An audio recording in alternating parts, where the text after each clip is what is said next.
জমে উঠেছে সোনাইমুড়ি দলিল লেখক সমিতির ত্রিবার্ষিক নির্বাচনকে ঘিরে প্রার্থী ও ভোটারদের মাঝে উৎসবের আমেজ বাড়ছে। প্রার্থীরা ঘুরছে ভোটারদের দাঁড়ে দাঁড়ে, দিচ্ছে বিভিন্ন উন্নয়নের মূলক প্রতিশ্রুতি। প্রচারণা ব্যস্ত সময় পার করছেন সাংগঠনিক সম্পাদক পদে 4 নং ব্যালট নিয়ে সাংবাদিক মাসুদ করিম বিকম সনদ নং 4063।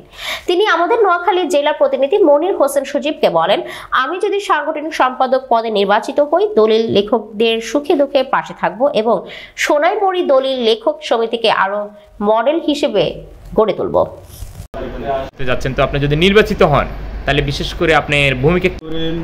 সোনাইমুড়ি সাব রেজিস্ট্রি অফিস 2025 আগামী 25শে ফেব্রুয়ারি আমাদের নির্বাচন অনুষ্ঠিত হতে যাচ্ছে।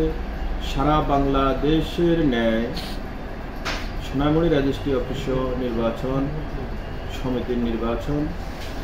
আমি এই নির্বাচনে সাংগঠনিক সম্পাদক পদপ্রার্থী। আমাদের সিনিয়র নেতৃবৃন্দ এবং আমার সহপাঠী লেখকবৃন্দ যিনারা আছেন আমাকে এই পদে অধিষ্ঠিত করেছেন। আমি যদি এই নির্বাচনে সাংগঠনিক সম্পাদক পদে নির্বাচিত হই, এখানে আমাদের লেখকদের মানোন্নয়ন এবং লেখকরা যেন আগামীতে বাংলাদেশ গভর্নমেন্টকে আরও বেশি এখান থেকে রাজস্ব আদায় করে দিতে পারে।